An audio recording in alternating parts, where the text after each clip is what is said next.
know we can, but should we park now?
I got a small stopper in. Uh-huh. Oh, that's all we're making? Yeah. I got another one in the garage, and I was thinking I don't really get no, you're gonna. All right, go ahead.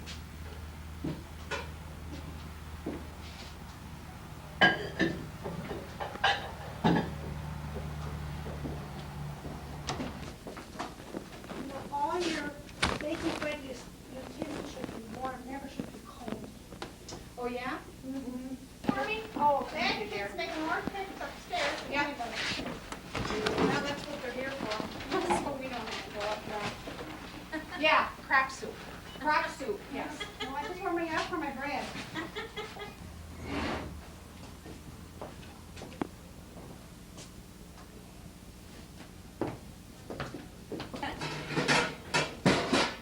What? Sure. Oh, yeah. When Stanley comes, I'm gonna have him take pictures. This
on here.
camera, look at the water, and do it. Go ahead. Pour it.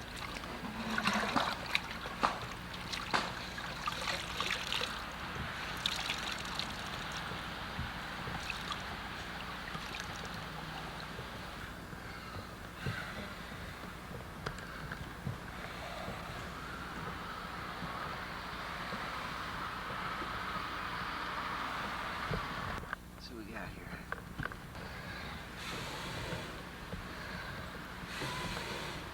There we go. We're getting somewhere now. House, campfire.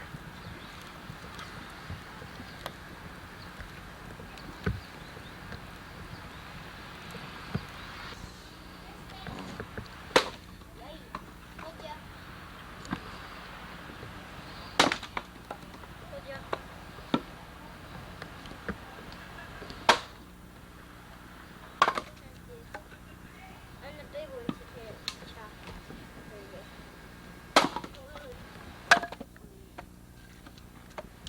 This is exactly what we need for the cook stove. This one. Most of the pioneers would have a kitchen garden near to the house where they could grow small amounts of vegetables that they would need for the meals. This would be separate from the crops that were grown, the corn that would be planted under the trees between the stumps. They would also plant crops of potatoes, but she would need small amounts of things such as the crookneck squash for the summer and the Hubbard squash that could be put in cold storage for the winter. She'd have turnip-rooted radishes for the summer also, and Connecticut field pumpkins for the winter. Those would keep well, and that was important that things would keep well in cool storage because all they had were root cellars at the time, and they needed to have some kind of vegetables to get them through the winter. We also have gherkins, also known as cucumbers nowadays, for making pickles. Those could be put up. And the beans that they grew could be eaten fresh as when they were thin, or they could be allowed to dry with the seeds in them to keep for winter. And the carrots we have now are Nantes. Nantes was grown in the late 19th century. It was a new variety, but it was a shorter root, so if you had heavy soils, which this is under a layer of sandy soil, that you'd have a better chance of having a good root develop.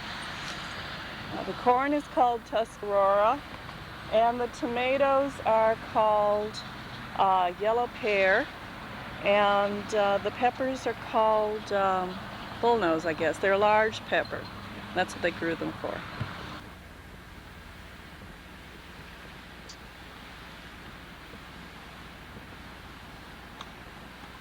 First one. Okay, go ahead. Okay. That's a good one.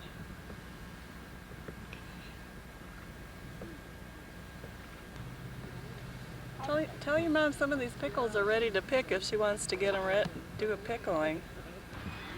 All around it. Oh, here they are. Yeah. If you want some help, I'll come over.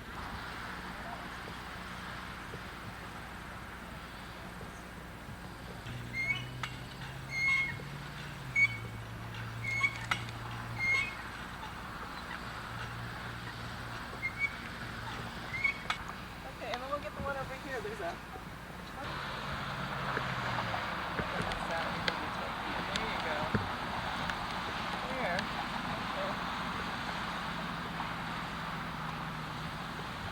How's that? I know you are.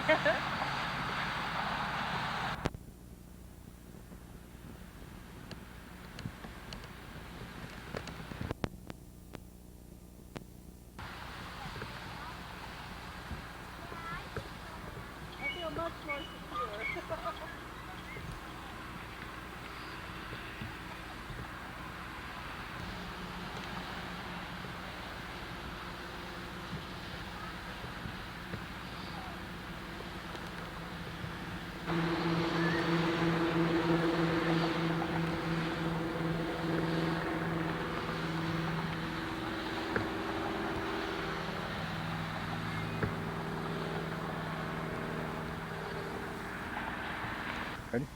These are some of the tools that you would have found around one of the log homes where the early pioneers lived in a home like this and made their living by farming.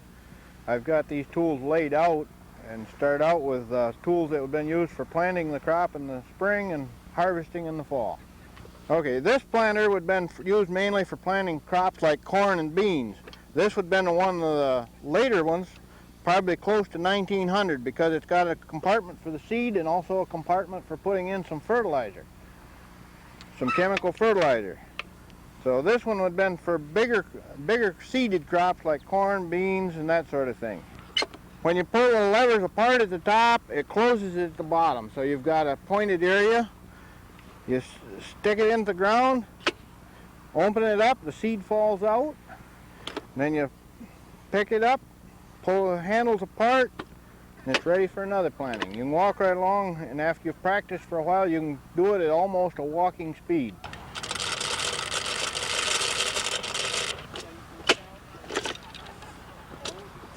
The planter here is solely for the purpose of planting potatoes.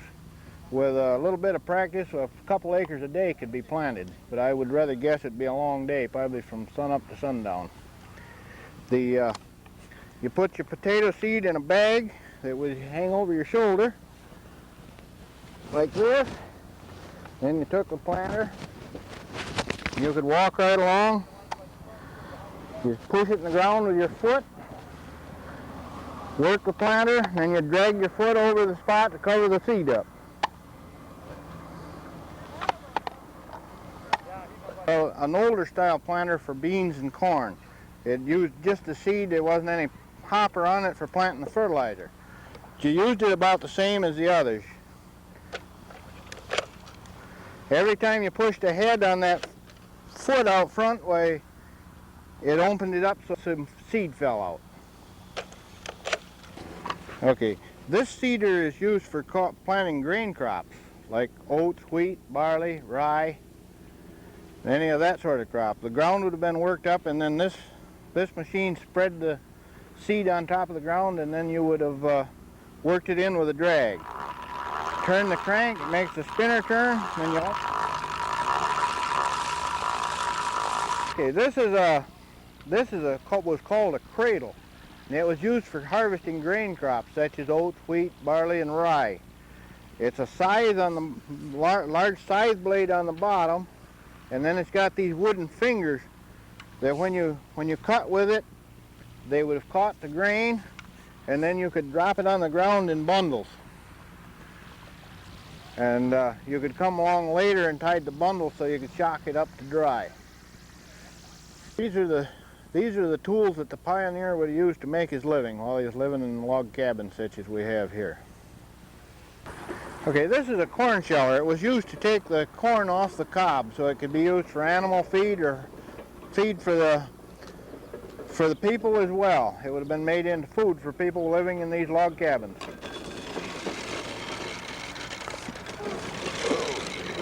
You turn her a little faster, Adam. Get up a little speed here.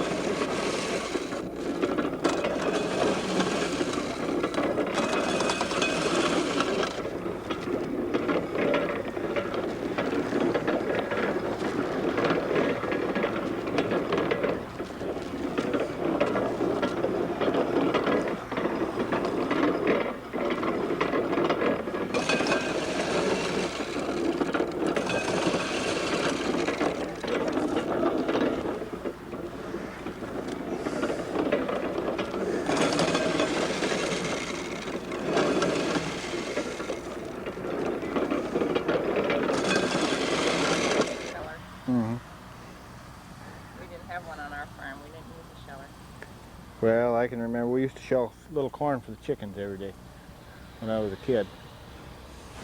Used to be kind of a game at our house.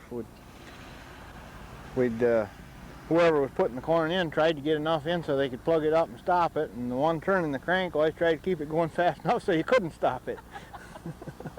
Sounds about right. But, that's the way you gotta go.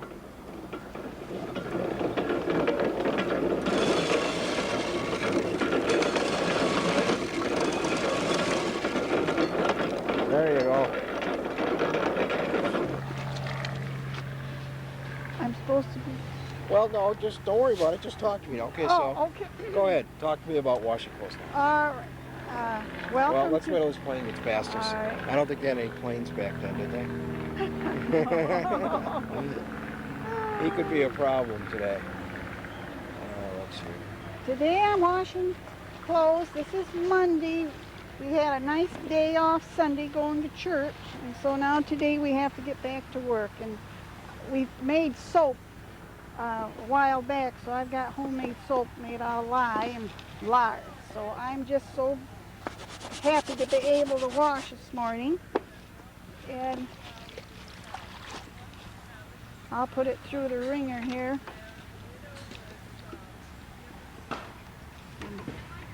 Sometimes I have my children help me turn the wringer. No permanent press. So here we go, and I'm going to have to rinse it. And after I get to do the laundry, I take some of this water and I wash out the outhouse. Because we don't waste any of our water, because all the water we pump has to be empty. So you don't want to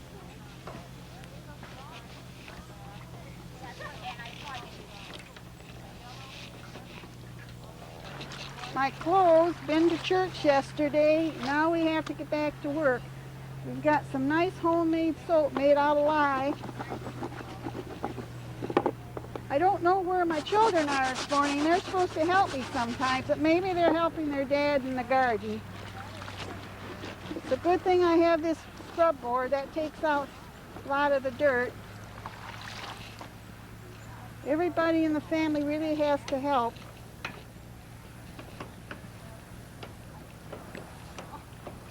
That's the soapy water. Now we're going to have to rinse it. Yeah, I'm not going to let it go back into that rinse water, because then I'm going to have to hang it up.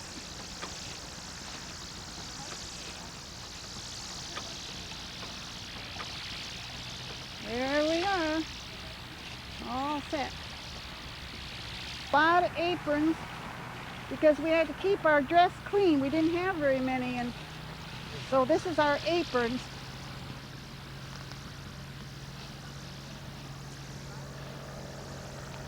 There, now I'll have a clean apron.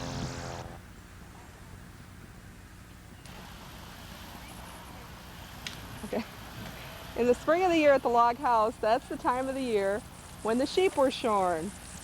And this sheep was shorn a few weeks ago, and now I have to wash it to get all the barnyard off of it. In my tub, I have shredded or shaved some lye soap, and I'm just going to take some of this wool, and you can see it's pretty dirty. It's got a lot of lanolin on it. Lanolin is what is used to make your hands soft. It's used in hand lotions and things like that, and that's why most people who spun wool have nice soft hands. And I'm washing this in my wash tub. Yeah, I'm just washing the wool, and you can see there's still a lot of pieces of straw and hay in there, but that'll come out when I comb it later on before I spin it. But right now I just want to get the manure out and the dirt. And I'm just washing that out and gently squeezing the wool. We don't want to agitate it too much because wool will mat.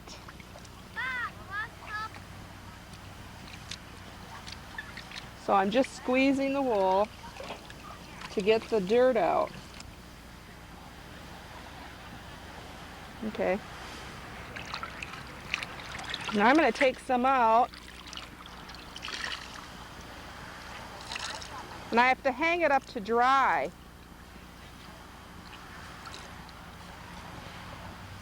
And I'm just going to hang it on some tree branches over here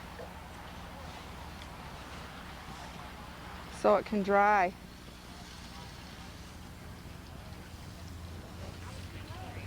Some of the wool I've put in a dye pot so it'll dye. But this wool I want to keep it white, so I'm just going to let it dry.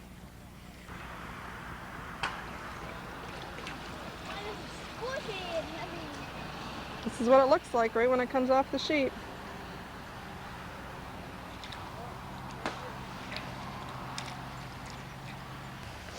In this pot, I've got some wool that is dyeing in a natural dye that is called Brazil wood. And I put some Brazil wood bark in this little cloth bag here. And it's been soaking in here, and it's dyeing the wool this nice red color. Now once this wool has dyed the shade I'd like it, I'm going to hang it on the branches to dry also. Yeah, she was just excellent. And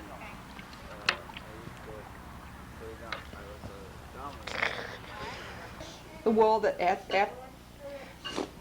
Blah, blah, blah, blah. That's on the tape now. Yes. No. This is the wool that I've washed and it's been dried now, and I'm going to put it on the cards. And you can see it's kind of matted up. It needs to be carded and softened up, and all the little hard edges softened up before I can spin it. And carding is just like combing your hair. It gets all the fibers in a nice straight line. It also breaks out those little pieces of straw that were left in there. I'm just going to card this, keep carding it.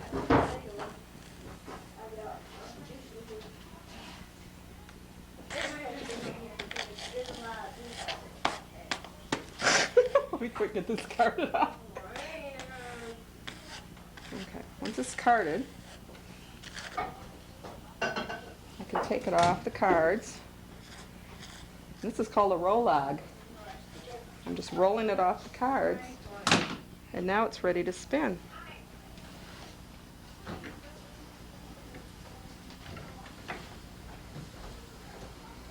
Oh, hi.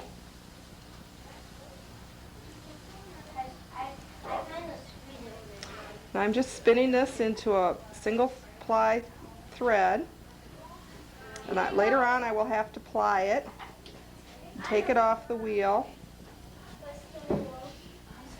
and then I will soak it in some water. After it's in the yarn form, I'll soak it in some water, and that will set the twist, and then it will be ready to use for weaving or knitting or whatever I need it for. I think this will make a nice pair of winter gloves. Do that again, but watch your work. Do what? Do that last line, but I think watch this. what you're doing over again. I think this will be a nice pair of winter gloves. Goes fast on the downfall, doesn't it? Yeah. What your fingers doing?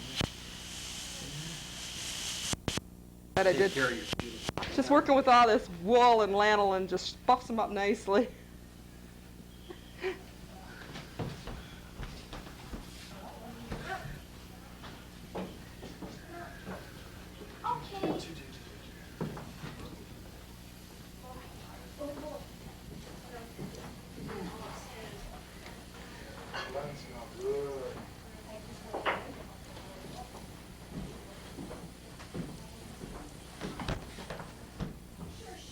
Well, maybe she doesn't even know my sister is. Yeah, that's true. It's so warm outside. You guys are warming it up. That's my sister. She has everything. Ah.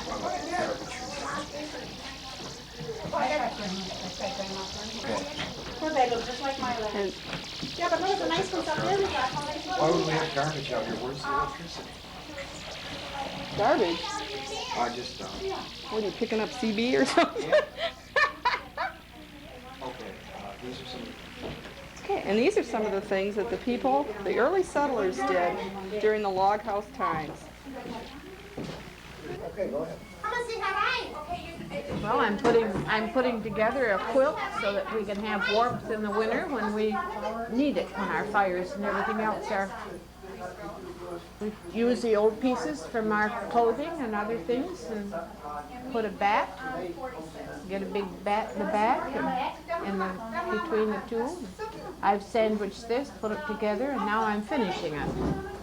I'm really all through quilting but the sashing in here. We quilt when we do this kind of work when our housework is pretty well thought up. And if we want to relax from the housework, we sit down and do this. An enjoyable pastime as well. It takes a lot of time to do the quilting because every stitch is 5-6 stitches on a needle full is all you can get. We rock our stitches so that we can get more on the needle. Our fingers underneath pushes it up and our thumb on the top pushes it down and we get a full needle full. Sometimes your stitches are even, real even. That smells good. You gonna make lemonade?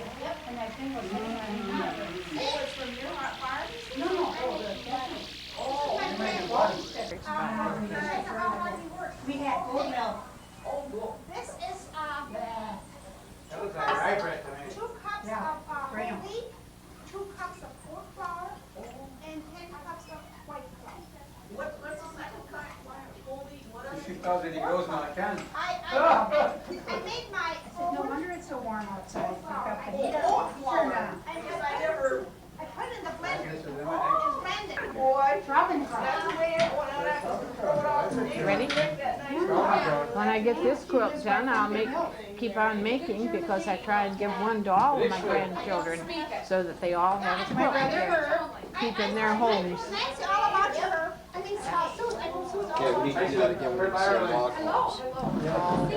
I've heard a lot about you. All right, that's I was okay. supposed to work tomorrow and Nancy called me. When I get this quilt done, I'm going to start another one so that all of my grandchildren will have it in their log homes when they have their homes of their own. So they each have a grandma's quilt in their log house. My donation right here. You would do it so easy, so little stitches. My fingers are getting stiff. That's why I didn't even try it until I got tired of it. You got to keep going at it to keep your fingers nimble. Oh, yes. Otherwise, they get stiff on you. Well, that really looks neat. And it's an interesting Yeah. hobby. It's fun. Yeah, I just think they're so beautiful. They I like are. to look at quilts every place. This whole cabin is unique. Isn't it? Fascinating, Yeah, isn't it? sure is. I Did think somebody make them rugs here too? Then that. I imagine someone here at the rag rug? museum. Yes, they have a. Oh, okay. I thought maybe they even have. They got. Does a lady come and spin then? Yes, too? they just. She was just in here spinning. Oh, She's on okay. something else right Yeah, I'll now. walk around and see some of. I just got here and I see they're making soap and They're making soup soap. and bread. Uh-huh. Everything here. They're going fixing our dinner here. We're going to have our dinner here, on. and She got a big kettle of soup. going to have homemade bread and. Yeah, she said in an hour that bread would be ready, or he was building a fire they're- out in that. They're going to even bake the bread outside Yeah. in the oven. Yeah, that's. I didn't know they had an oven like that here. They got it. Well, I guess real- they can even smoke meat here too. Oh yeah. Mm-hmm. Real. See the Go back gardens? to see- yeah, I haven't been out.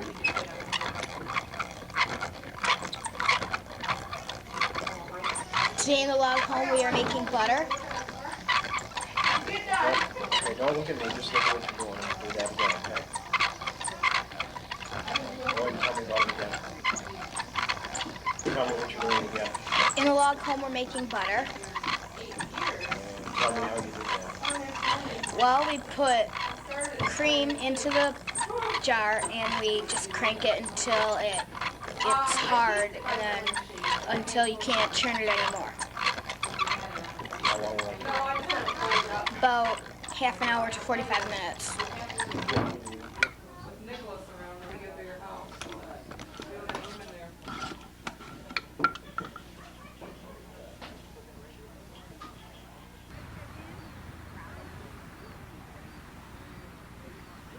This is my mother's breadboard. It still stays in the family and we use it a lot. You sprinkle flour on here, and then after your bread dough is mixed, then you knead it back and forth with the back of your hand. Just keep kneading 10 minutes, 15 minutes, till it's nice and elastic. And then, I make my own oat flour, and it has to raise double in bulk, and then they'll make 4 loaves, and then we'll make it out in the back oven. In the first place, we took our own grain to the mill, to the Star of the West mill, and had our own flour ground. That was stored upstairs, someplace in the corner, because it was 50-pound bags. Then we had a great big flour bin in the pantry. Oh, maybe this big, that you would pull open. That was also full of flour. That's my cup, honey. And then, well, I come from a large family, and we never had store-bought, but we always had homemade, always. And Mom would bake in the old-fashioned oven, and make coffee cake and bread once or twice a week whenever we needed it. The hard way, but I still bake bread at home. Yeah. They realize it was so.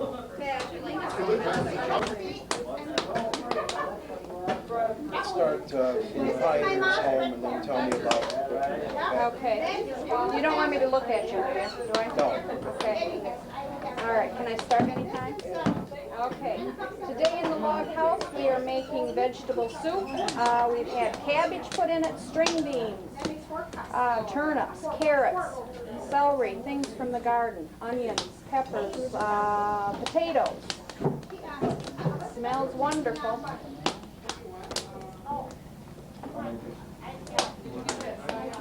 Tell me about the pioneers. They make lots of soup and that kind of stuff. Is that sort of Okay. The German pioneers always had soup 3 times a day. They soup for everything. What were some of their favorites? Vegetable soup. Oxtail was very popular. Sauerkraut soup. I don't know of any more offhand. Talking about preparing the vegetables, where they came from. Okay. I'm peeling a potato right now, which came from the garden last year. We're using the last of our old potatoes, waiting for our new crop to come in. Good enough?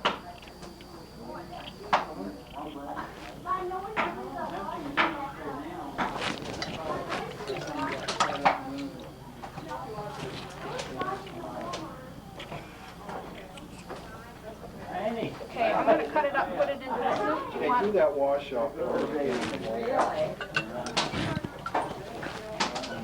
Good enough?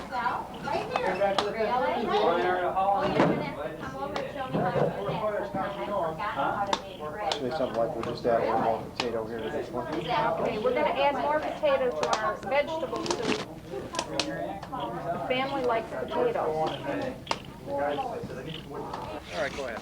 Okay, one of the things the pioneers did, especially being from Germany, was at the end of the growing season, they would shred cabbage and make the sauerkraut. They would shred the cabbage, put it in the crocks, sprinkle with salt, and stomp it down. Put another layer of cabbage, shred it, stomp it down. And then this, when they were finished, they would weight it down, usually with a plate or a piece of wood and a heavy stone. That's what my grandmother would use. And let it work for about 2 weeks. And then when it was ready, you could either can it. At that time, I think they always left it in the crock. Stored it where it was cold, in the basement or outside, in an outbuilding. And anytime you needed sauerkraut, you would go and get a handful, or a panful, I guess. And then you would cook it slow over the wood stove. Okay, we're going to finish with, this is just one of the many things the pioneers would have to do around their home, okay? This would be just one of the things that the pioneer wives had to do, particularly in the fall of the year, to get ready for a long winter. Does it come in it? Yeah, perfect. This thing moves on me. I could get a bigger piece if you wanna. You wanna wait, and I'll put another piece in. No, that's plenty good. Okay. Okay, and We should sprinkle salt. Does that gonna matter? no, you could throw a handful of salt in. I don't think because they're gonna cook it. In the Pioneer home, one of the duties that was done in the fall was the making of soap. And soap is made from grease, lye, and water. Today I'm using a combination of beef tallow and lard, and that's because that gives me a harder soap, and it's a gentler soap because of the beef tallow. I render down the beef tallow, and once it's melted I add water and salt, and then I pour it off into a pan and let it set. And these scrapings are the impurities that was left. I use only the top layer. In making the soap, I use 6 pounds of tallow and 6 pounds of lard, 12 ounces of lye, and 32 ounces of water. And everything that I do, I keep in enamelware or granite, which is the way it would have been done, but I have to do that because the lye will eat through aluminum. So even the spoon that I stir the soap with is out of wood. This stirring will take place for about 2 hours because it's so warm today. When the soap gets to the consistency that it will support itself, I'll then pour it into the pan, and it sets for 24 hours, and then I can take it out of the pan and slice it. This soap is a week old. It'll have to age another 2 weeks before it's ready to use. Lye is very caustic, so you have to be careful with it, and you can get burned very easily in this liquid stage. But even in this week-old stage, if you were to hold it and your hands would sweat, you could still get a lye burn. It's just this good, pure fat. So all of this stringy stuff and the blood and the impurities that you can get out, the better off you are. And when you're down to pure tallow, you can break it apart with your fingers, and that'll help it to melt down easier. And you'll have a purer product, but it's just, you get a much better soap without it. Here will be eaten out by the lye, and the cream color will also turn to white as the soap hardens. And this is an all-purpose soap. It can be used for laundry, it can be used for bathing. I have a brother that uses it to shave with. And anyone that has allergies to the perfume and the alcohol and store-bought soap, this is a very good soap for them to use. It's very mild. All right. This soap is a week old, and this bar has been washed in just plain water. This is a bar that's unwashed. It has a little bit of soda ash on top. This is an all-purpose soap. It can be used for laundry. It can be used for bathing. And my oldest brother uses it to shave with. It's a very mild soap. I didn't pick that up very well. Can you just do that last line again? No, it's a very mild soap. This is an all-purpose soap. Oh, this is an all-purpose soap. It's very mild. And my brother uses it for shaving. You can use it for... Oh, you can use it for laundry. And people that have allergies to the perfume and the alcohols and the soap, this is a much better soap for them to use. It has none of that in there. Okay. This is how much soap you would get from 6 pounds of grease, 12 ounces of lye, and 32 ounces of water. It yields about 9 pounds of soap.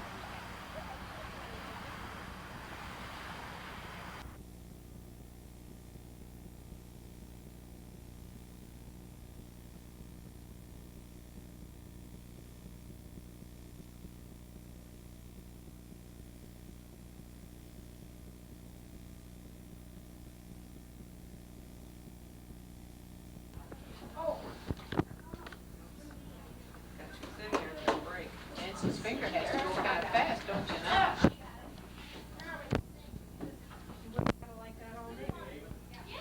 Oh, sure. Okay, and this is for your healing. I'm like skinnier than the other. And, I'm getting hungry. What? Oh, I know. And she-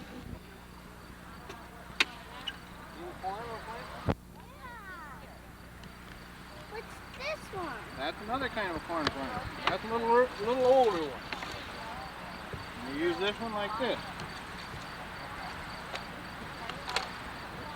I got it. got the good view. Okay, go ahead. What you do is go like that, that drops the corn. If the ground is soft, it make a little hole in the ground. Then you drag your foot like that over it, and that covers the seed up. That took a long time to plant corn like that. Is this a corn planter too? That one's a potato planter. Is this corn planter too? Yeah. Okay. All right. This potato planter. You go like this. Step on it like that, jam it right into the ground.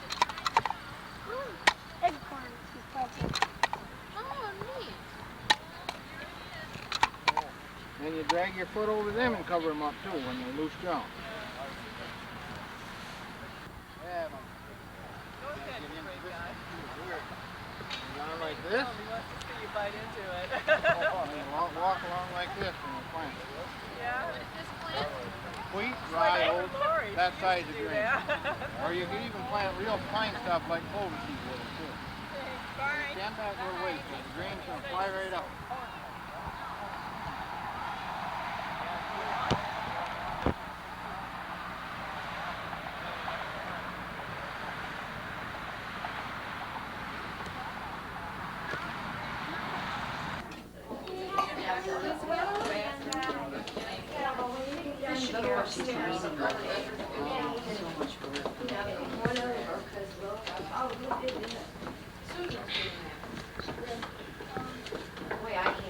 Now I'm going to shape it into 4 loaves and let it rest for about 15 minutes underneath the bowl.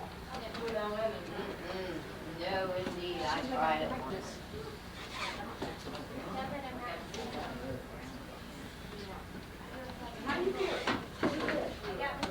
And then after it rests, then you make it into loaves and let it raise maybe another hour. It's raising beautiful today. Now just cover this up with a bowl. Or any kind of a... Huh? How did you make it into this? Out there. Oh, out there. Yeah, and the people that were just they left now, Matt Samansky and his wife, her mother baked this bread in the buck oven for many years to end the very end. Her mother did. Yeah, I forgot. That's interesting. Yeah. And we're making applesauce here.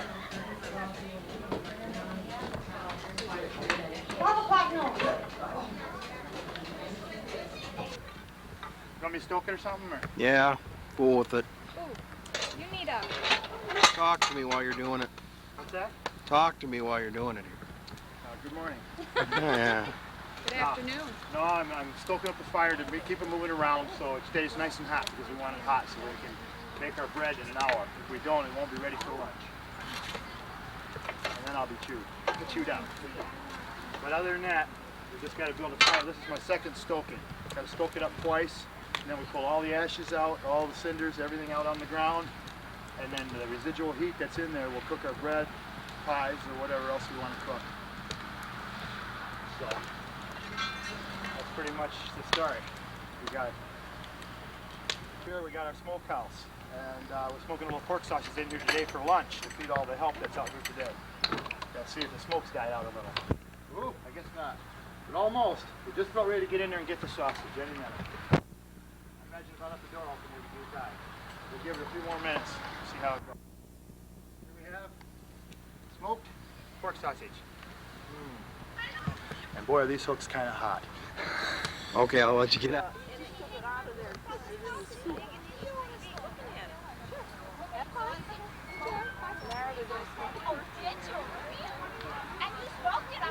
Already had one drop, or No, this is like you're just nothing's getting happened ready yet. to go. Okay. Yeah, okay, go ahead.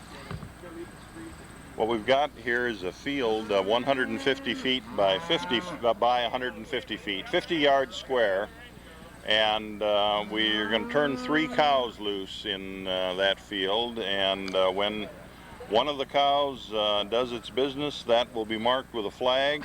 And every ticket holder has been assigned a 3-foot square part of the field. So if the occurrence happens on your square, you're a big winner. If it occurs on a square next to yours, you're a smaller winner, $25 winner. The first dropping is the 3rd prize, and that would be worth $500. The second dropping is worth $1,000, and the 3rd drop, which is first prize will be worth $1,500. The cows will be put into the field promptly at 12 o'clock, and it remains to be seen how long it will take for the 3 drops to occur. Winners will be notified by mail. They don't need to be present to win. Get right at him, Alan, and holler at him. They'll go. Just, hey! Get the bull over here. Yeah.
Right out of there, Matt. Get at him.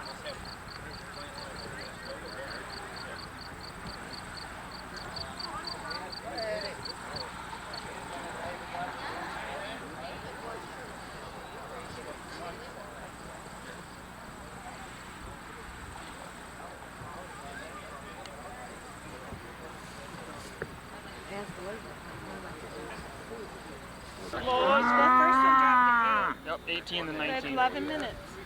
Oh, between? Oh, yeah. Okay, the whole thing. I'm talking 20 minutes for the whole thing. 11 minutes to the 2 drops.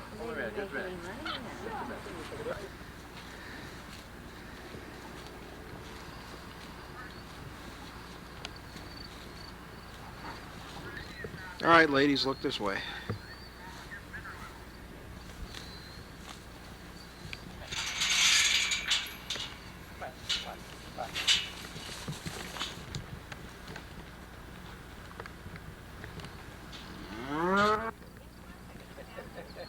That's pretty good. There's a couple of ducks down there.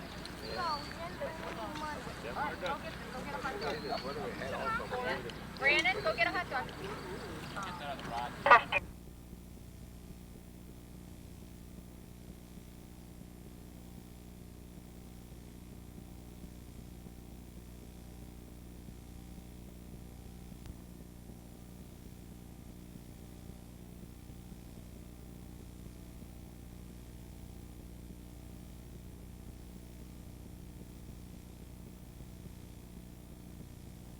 That's too big for your mouth, honey. Determines the square. That's the surveyors.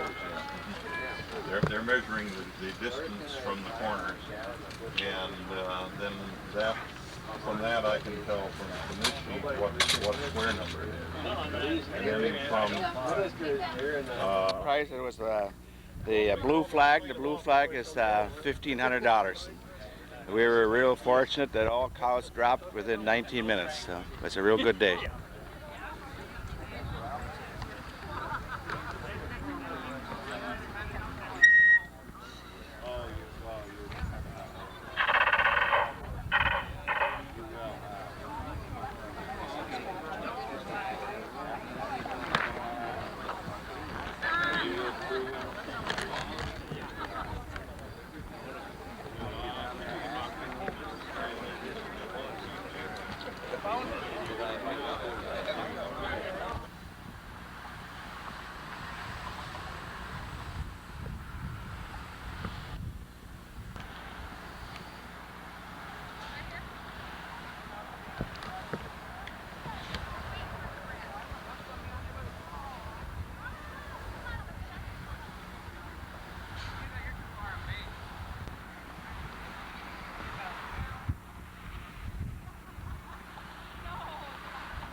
I got soap making.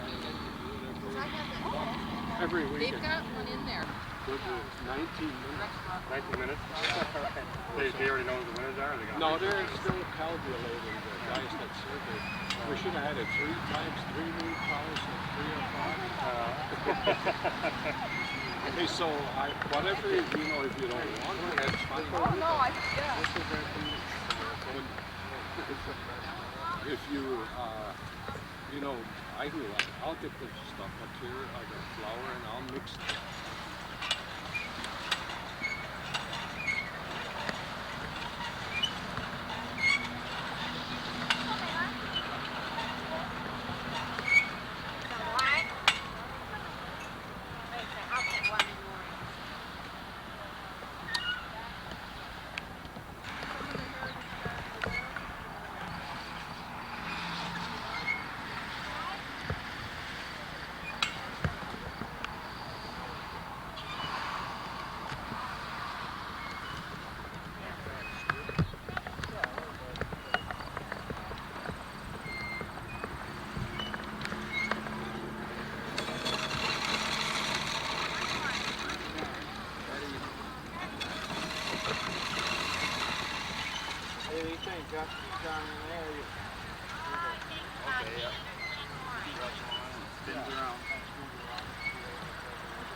It'll look pretty.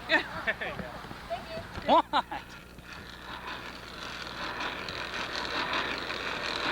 Well, talk to me here. Tell me why. Okay, what I'm really doing here is making nails today.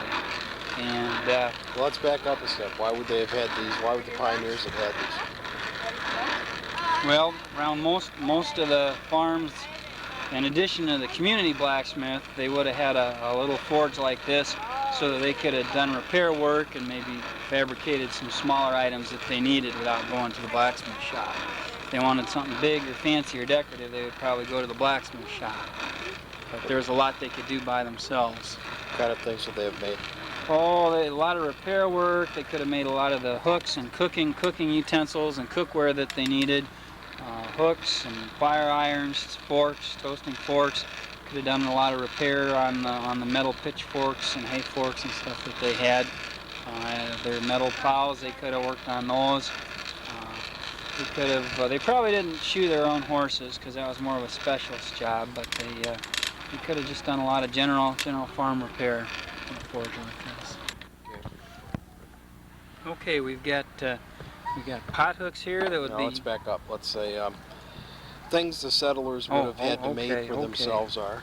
Okay, over here we have a number of items that the settlers could have made for themselves.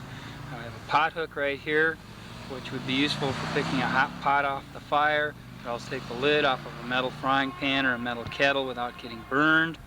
We have a little dinner gong over here that could have been rung to let people know that the meal was being served. We have a hook, a gate hook that would have been used for hooking a fence or a gate. There's a little fork here that could have been used. The original forks were only 2-tined. Some general purpose hooks here for driving into the wall. You could drive this one into the wall and hang a lantern or horse tack or anything on that. Those are predominantly the ones that the settlers would have used. Let me go? Yeah. All right. We got this pot hook here. Well, let's start with some of the items the settlers would have made. Okay. Some of the items that the settlers would have used or made for themselves would include this pot hook, which was useful for lifting a hot pot off of the fire or for taking the lid off of a hot frying pan. I got a dinner gong here they could have used for letting the folks know that lunch or dinner was ready. Over here I have a fork that could have been used for cutting up meat or something of that order. Here we have a gate hook used for keeping the gate closed. And I have a variety of hooks here. This is a drive hook that you could have driven into the wall and then hung horse tack over, or a lantern, something on that order. Okay. Really important item that they could have worked on was they could have made chain links to repair their chains. Chains, of course, are very important around the farm for hauling things, towing things, and they could have made a couple of repair links or repaired their own chain, or made their own chain if they wanted to take the time to do that.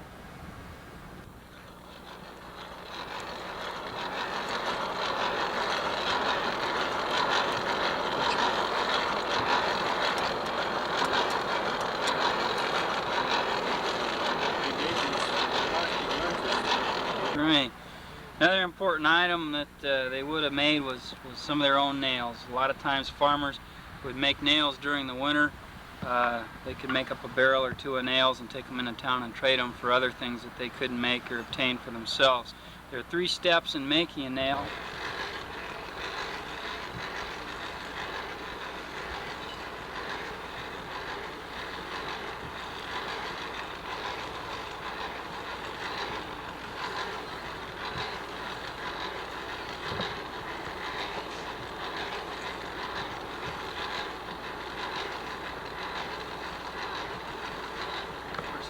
Do most of my talking while I'm pumping.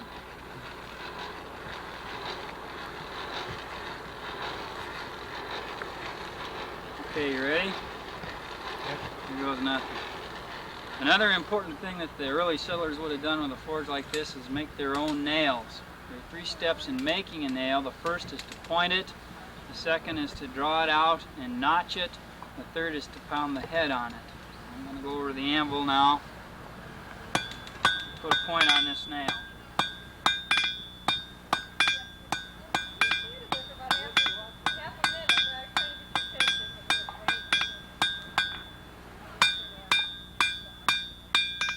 Now I'm drawing it out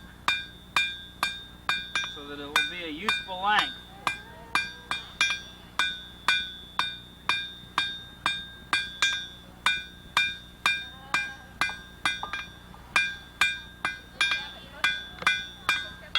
I was told earlier this morning there was an old German proverb about a blacksmith beating his iron cold would go to hell. And although we're out in the sunlight today, it's a little deceiving. There's still a lot of heat in that piece of iron, even though it doesn't look like it's hot out here in the sunlight. That's one of the reasons that the old blacksmith shops used to be such a dark place, so that the smiths could judge the true color of their metal. Now I'm going to take the piece of metal out and I'm going to test it in my nail header to see if I can get a good fit, if it's at the proper length. I think I'm going to make this one just a little bit longer, take a few more licks on it to make it a little longer.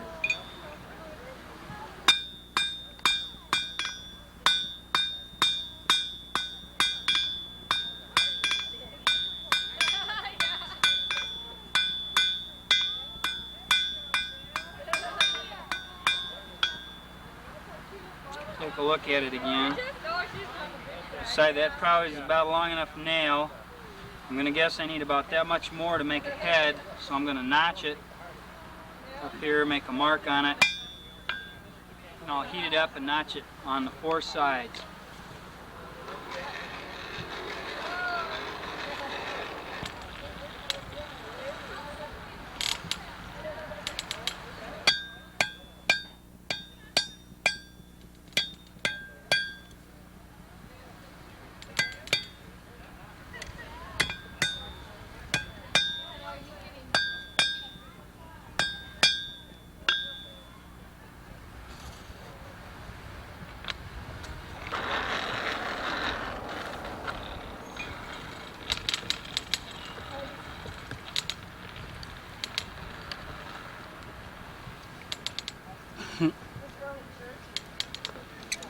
I didn't have it nicked as close as I thought I did.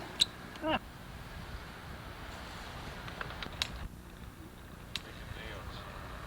see, I told you we should.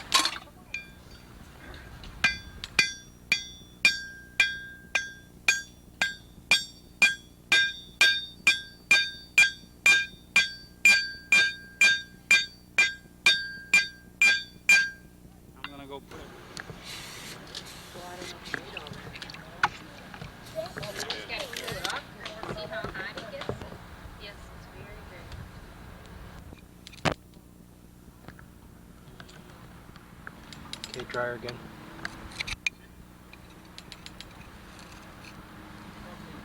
He comes along with his camera, and I cut one way long because I want to make a good head, you know. And the head is flattened out. Yeah, misjudged way too much material and it went over there, kind of like a clench nail or something like that. Oh, this is Dave Budman? Yeah. Okay. He's doing this for your some people do. See, Bonnie Prince Charlie went over.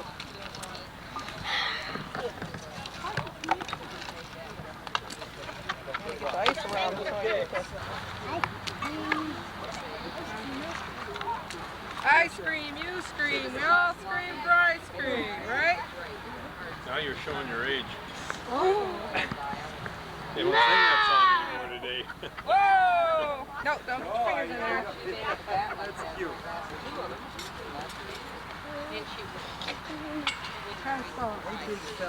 Hey. Where'd they get?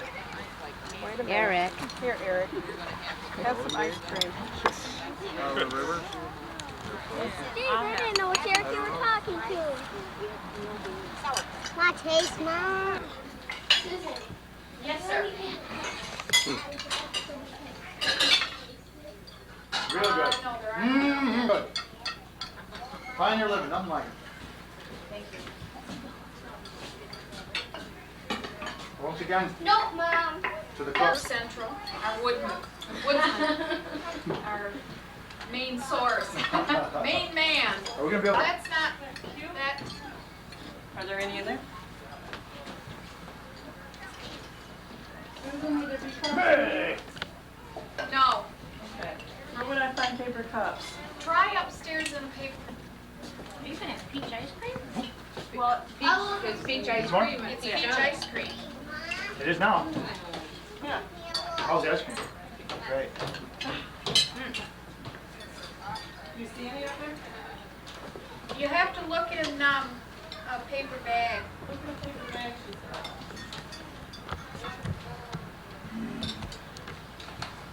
Smile, Susan.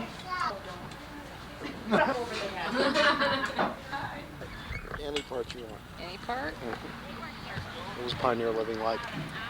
Well, we're not really pioneer geared. Rex and I are Revolutionary War period geared. So this is the first time we've ever done this. Okay. But Any thoughts or whatever? I think I'd like it a lot. It's a slower, more natural way of life, more self-sufficient. I think it'd be more satisfying. Okay. Yeah. Just tell me what you think about pioneer living. Where did it go? But see, it doesn't I run guess when it's a you're lot of pumping, fun. so. Smell? What do you think it was like to be a pioneer? That's why I had to wash my hands. It was a rough, hard life, but they had their freedom. They could do things the way they wanted to, and everything they had, they knew where they got it, because they got it with their own two hands, and I think they'd be a lot of pride in that. Okay. It's a lot of fun playing with it, but I'd hate to do it 7 days a week. It's nice to have people are very interested when you talk about it. Mine, I think, with that laundry, I haven't too much to say about it, but they all relate to it. They all have stories to tell me, but I think it's What were some of the pretty stories you heard? neat. Well, let me think. The one, let me think. Well, they all have used the ringers. They said they remember, and then they were getting their hands caught into it. And the one man spoke about, did I tell you about the oven? The woman would put her hand in the oven, and if she could recite the Lord's Prayer in German and keep her hand in the oven. It was the right temperature to put the bread in. And if it wasn't too hot, she had to take her hand out. She'd wait a while. I thought that was kind of neat. But they all said they used that, the washboard and the wringer. But but they were all interested. So. Okay. I don't know if I can think anymore. Well, what were some of the things people said? What impressed them, or what were they interested in? Well, see, I only saw the garden part of it. That's one thing. I was way out here. Should ask what was going on in the house. What did the people say when they came to the garden? When they came to the garden, everyone said, well, gee, my tomatoes aren't coming in either. They're still green. Yeah.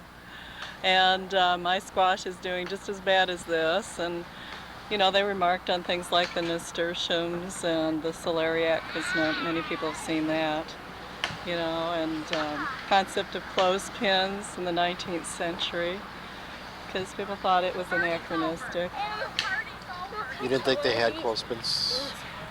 Other people didn't think they had clothespins then. But, you know, people whittled. And how good the kids were demonstrating. What do you think it was like to have to raise all of your food? I mean, if you would have had a year like this. Yeah, well, that was one thing that we were talking about, that it would have been scary having a year like this. You'd have to make a decision about whether you'd have to get a job in Saginaw to get yourself through. And when Frankenmuth was settled, they had a couple of years like that where there were bad crops, and a lot of people abandoned their farms and had to get jobs in the mills because that was the only way they could get their family through. Were there still crops? Is there going to be a corn crop this year for the farmers? I don't know. I know that the Hubbard squash that Weiss's are growing doesn't look any better than ours, so. And that's what goes to Bavarian Air, isn't it? Yeah. Okay. Okay, do it again. And again.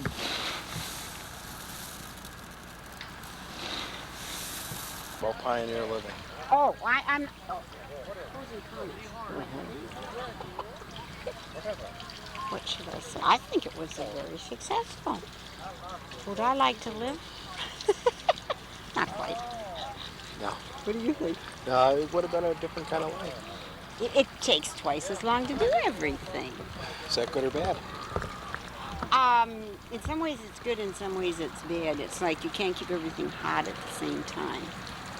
That's the thing you're used to. Everything comes out, and because you can do this and you can do that, but you can't get all coordinated at the same time.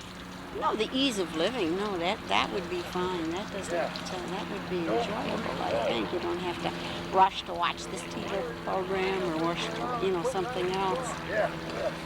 But as far as the cleanness, I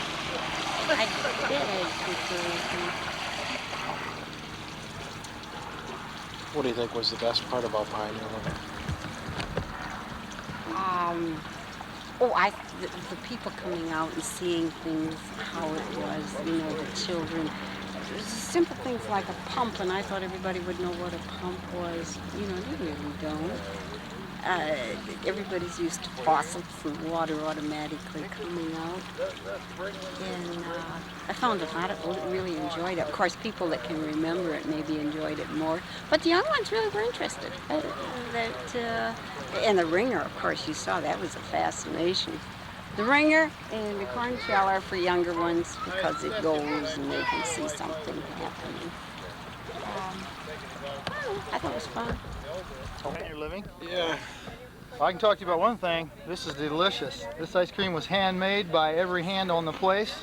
We all had to turn a cranking. That's the only way we got to have some ice cream. But I'll tell you something else. The Pioneers didn't have it all bad.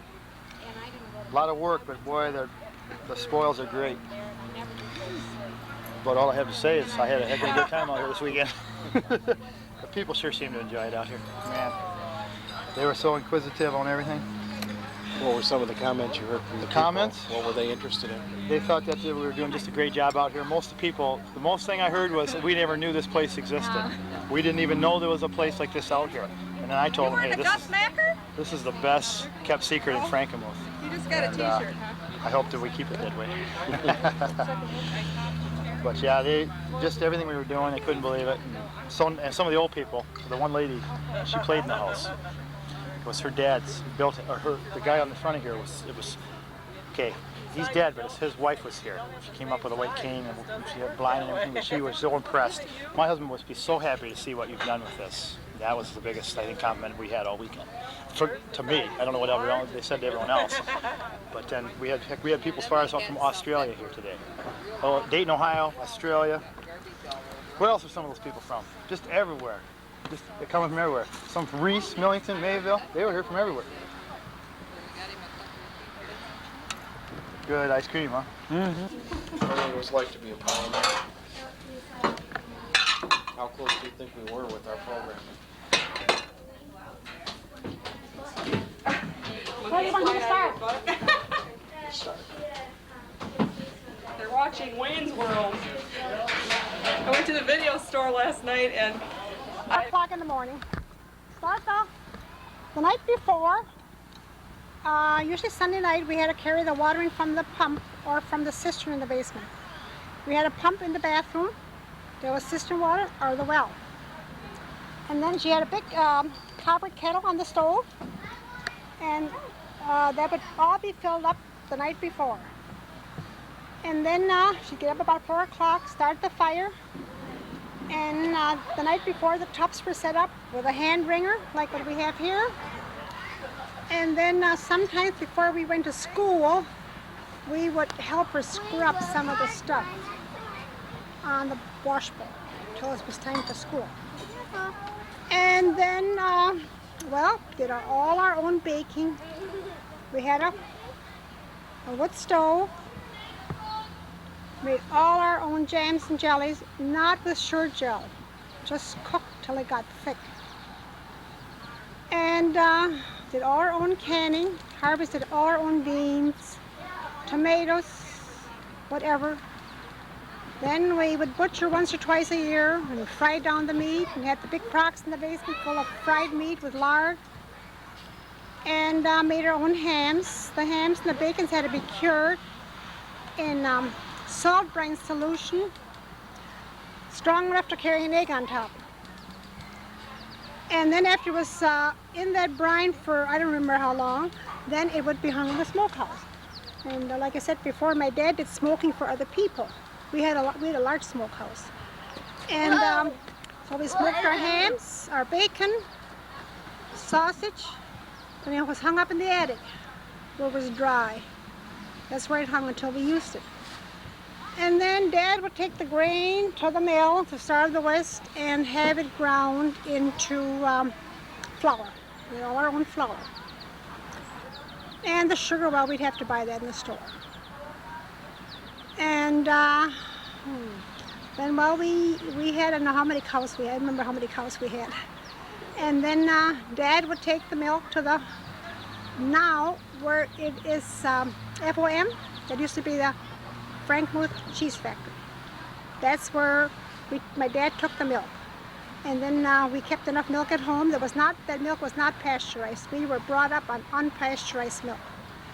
And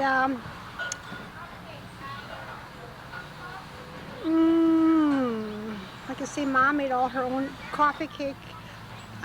We never knew what store bread was like until we got to somebody else's house.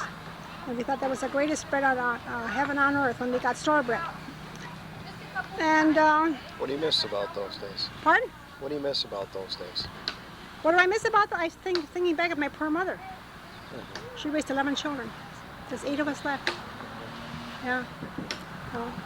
Yeah. Well, I think a lot of her. The woman worked hard. She worked so hard, and you don't realize it until she passed away 2 years ago. She was 94 when she passed away. And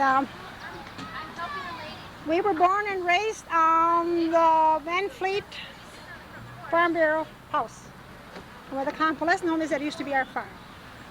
And then in between Conklington's and Van Fleet, there used to be a log cabin. Okay. So in town. For a nickel, and then we might get a nickel to, we had free shows, free movies in town on Saturday night, and we get to go to those. And like I say, if we got a nickel, or maybe, you didn't get a quarter, you got a nickel. And then we can go and go to Aunt Hattie's, maybe get some penny candy. She always treated us nice, Aunt Hattie Hubenshire, remember her? I've heard stories about it. Yeah. And then,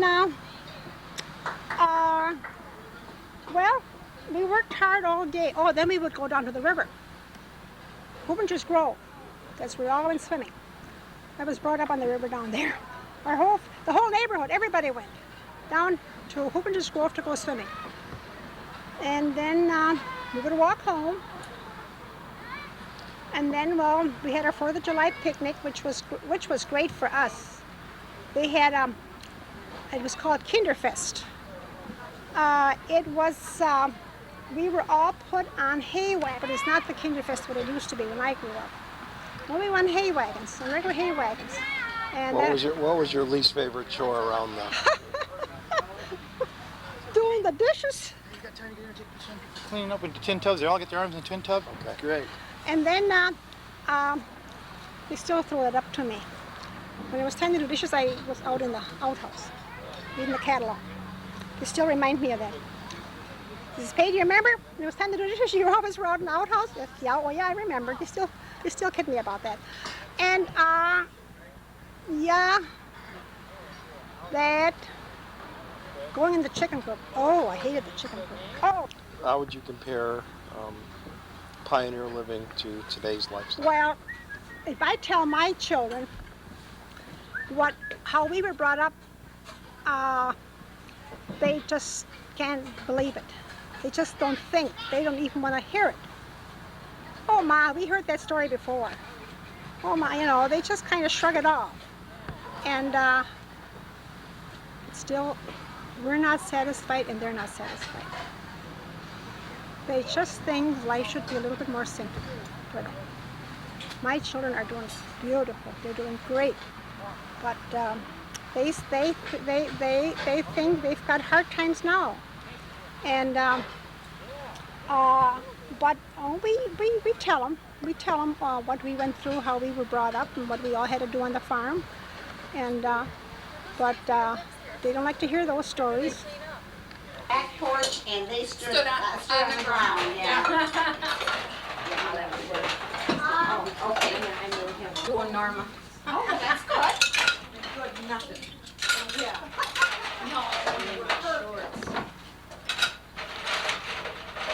Isn't this when all the kibitzing or whatever is supposed to take place? All the what?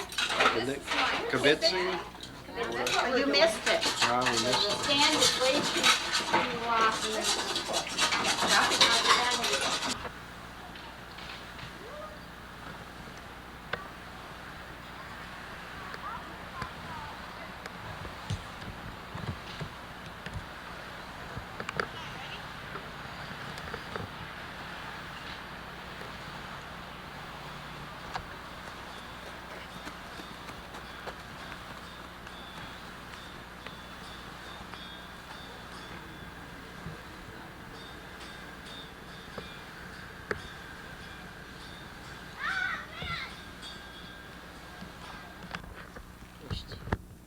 Talk to you about it? I don't know what to say. I mean, What are your favorite things about pioneer living? one of my favorite things. My brain's fried. You always have a hard time with this camera, don't you? I know, I It's do. just like I hate it. I bonkers, hate it. you know? I hate it. I hate it. Well, the reason we did it was to show the people, the things that we do out here for school groups and things, and go a step further. And I think we did that. I hope we did it. I think we had a lot of interest out here this weekend, so I'm real pleased with that. And what we really wanted to do was get the local people out here that knew this place was here but didn't know that anything went on, and were always curious as to what went on out here. and I think we did that. I saw a lot of local people out here, and so we're happy about that. You had lots of activities. What were some of your favorites? Well, my favorites, I always enjoy the soap making. I think that's really interesting, and the baking in the bake oven. It amazes me that how that's done and how it works. It's quite a process, and that's something we can't do with the school groups because it is such a long, tedious process. The baking, and it takes much too much time to do it, and I can't imagine how people lived everyday life using one of those things, but I know they usually only bake once a week, and I can see why now, and I can see why soap was made only maybe once a year in the fall, and just the everyday processes, just the cleaning up, you know. Today we throw things in the dishwasher and they're all done in a few minutes, and it's just a process. Heating the water and continuously heating water for washing and cooking and everything. It's just, we cooked all day for this meal. I can't imagine how people ate breakfast, lunch, and dinner, you know. I can't believe that they did, and if they did, it surely wasn't very extravagant. We know that the early people here ate soup every day. That was their big mainstay food, and there was always a pot of soup on the stove. And I can see that would be something easy. You could just put it on there and add vegetables to it and probably keep it going all week long. Start a new batch on Monday. What do you think the best things about pioneer living were? The best things? What did the pioneers have that we should have? Well, they had to depend on nature a lot more than we do, I think. We probably depend on it, but we don't realize that we do. They were relying on what they could grow in the garden, and if they had a good crop, they probably did pretty good and ate pretty well. And if they didn't have a good crop, they didn't. If it was rainy and wet, I can't imagine being stuck inside a small house with probably 7 or 8 kids, trying to keep them entertained without a television or Nintendo or a VCR. You don't think quilting and...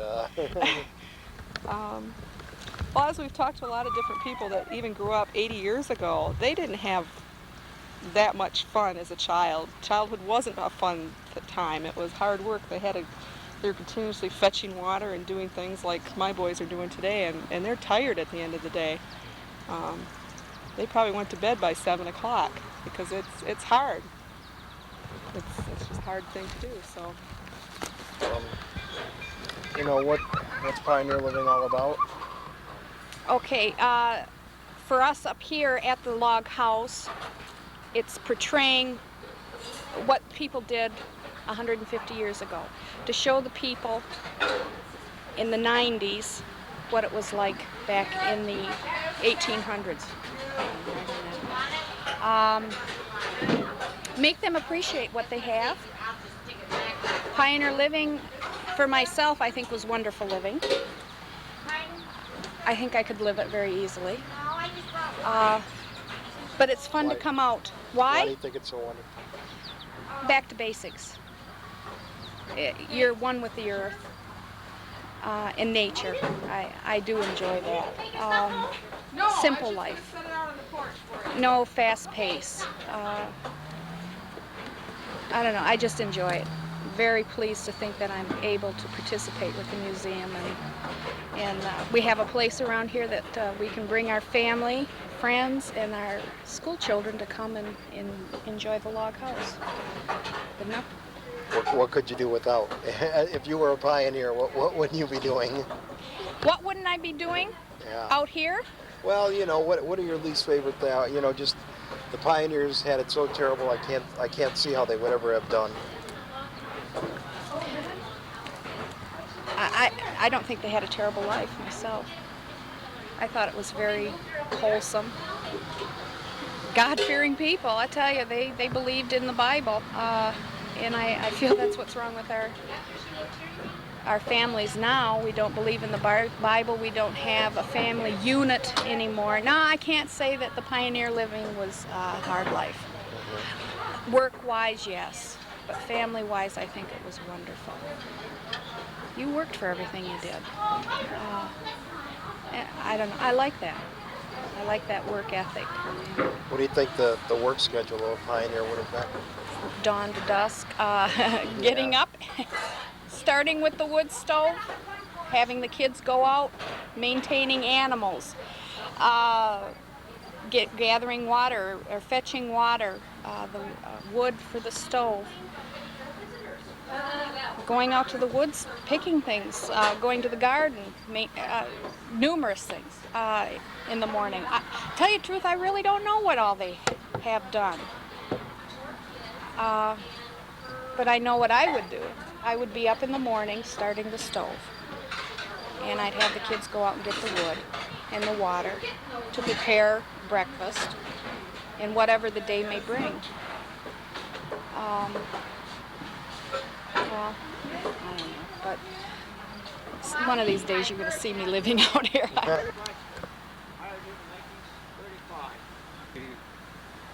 Blacksmith. He came in as a journeyman blacksmith. I see. Oh, he could make every kind of a tong that we needed, special for forges, you know. All the hooks and everything. They said they made all the hooks. All the hooks. Yeah, well, see, that's what I tell people. Everybody comes and says, well, blacksmiths are dead, right? And I say, no, there's still guys like, I grew up in Indiana, had a big Alcoa plant there. I said, they had a couple blacksmiths on their payroll, because trip hammer. Sure. Okay, yeah, I've seen those. We don't need this, I don't think. That's going to be a nut pick. Okay, well, we'll watch this till it gets orange. Yeah, more or less. Some of the tools. Some of them were made by blacksmith and machine things. Yeah. Those guys are good. We're smelling them. Well, they had grinding wheels. Even back in the early part of the century, they always had grinding wheels.